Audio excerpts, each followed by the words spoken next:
सत श्री अकाल सारिਆਂ ਨੂੰ मैं जसमीत भाटिया लैंडमार्क इमीग्रेशन तो और अज भी इंपॉर्टेंट डिस्कशन करांगे।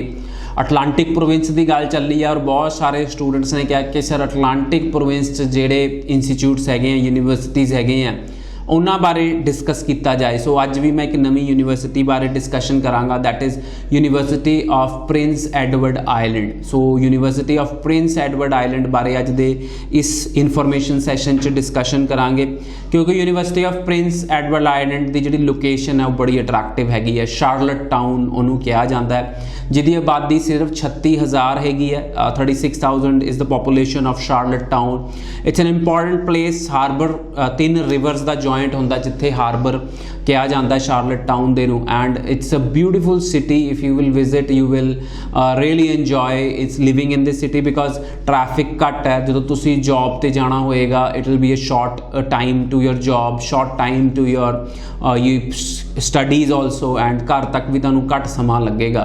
बट स्टूडेंट्स बहुत ही सैटिस्फाइड है। In work environment is really great. 20% of the students in this university are international students. The University of Prince Edward Island दे। एंड प्रिंस एडवर्ड आइलैंड एक province है जिहदी population बड़ी घट है एंड AIPP के अंडर आता है, Atlantic immigrant nominee pilot program के अंडर आता है and it is extended. So AIPP जो प्रोग्राम पायलट प्रोग्राम से एक्सटेंड कर दिता गया है। And you can there are certain points जो तुसी कर लेंदे हो पूरे तो PR लैनी भी आसान हैगी है। सो फर्दर डिस्कशन करते हैं। प्रिंस एडवर्ड आइलैंड की जी मैं शार्लट टाउन क्या it is really peaceful city. People are really friendly. Environment is good.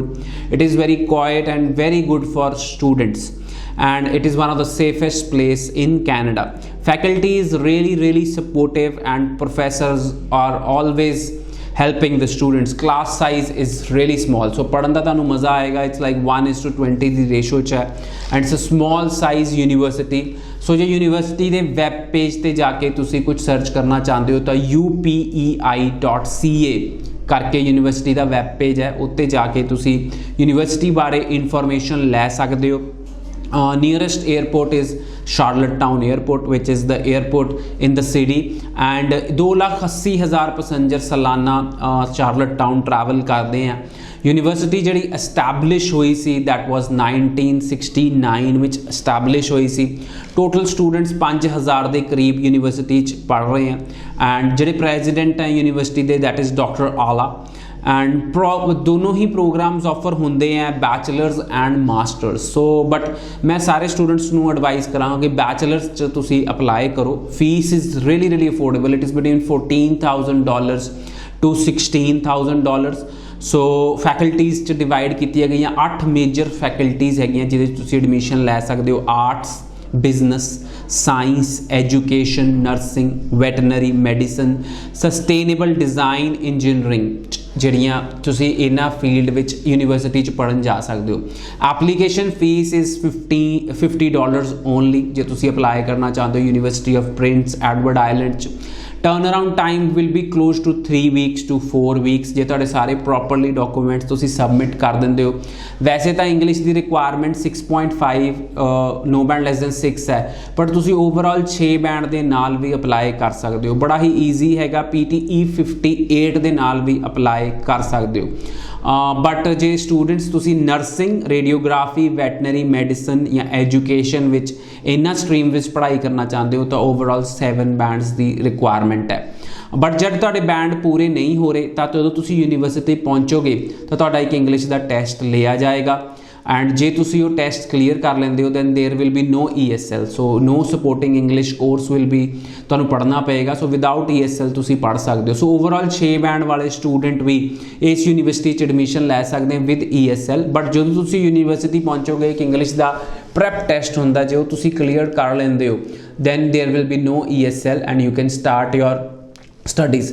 ज़्यादातर कनेडियन यूनीवर्सिटीज़ इदा ही करती हैं। काफ़ी सारे स्टूडेंट्स होंगे जिवें एक मॉड्यूल चो 5.5 बैंड है या ओवरऑल 6.5 है, फिर भी एक मॉड्यूल चो 5.5 बैंड है। Then when they reach Canada so they have to give an English test and if you clear that test then you don't have to attend ESL courses.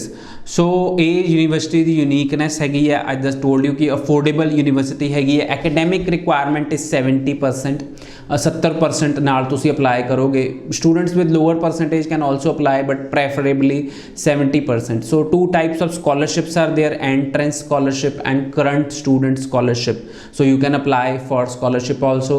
gap ਦੀ ਕੋਈ problem ਨਹੀਂ ਹੈਗੀ and ਜੇ ਤੁਸੀਂ apply ਕਰਨਾ ਚਾਹੁੰਦੇ ਹੋ ਤਾਂ gap is not an issue। So university of Prince Edward island ਬਾਰੇ ਅਸੀਂ ਡਿਸਕਸ਼ਨ ਕੀਤੀ, ਜਿਹੜੀ ਕਿ ਸ਼ਾਰਲਟ ਟਾਊਨ 'ਚ ਸਿਚੁਏਟਡ ਹੈਗੀ ਹੈ and it's an important place for you to study। and landmark immigration directly ਕੰਮ ਕਰਦਾ UPEI ਨਾਲ and ਤੁਸੀਂ ਸਾਨੂੰ ਕੰਟੈਕਟ ਕਰ ਸਕਦੇ ਹੋ ਜੇ ਤੁਸੀਂ AIPP ਦੇ ਅੰਡਰ UPEI ਯੂਨੀਵਰਸਿਟੀ 'ਚ ਪੜ੍ਹਨਾ ਚਾਹੁੰਦੇ ਹੋ। ਸੋ ਧੰਨਵਾਦ। you can call us at 9041390412। you can email me at info@landmarkimmigration.com। you can visit our nearest office, but I will tell all students to be positive and be motivated and always aim higher। Thank you।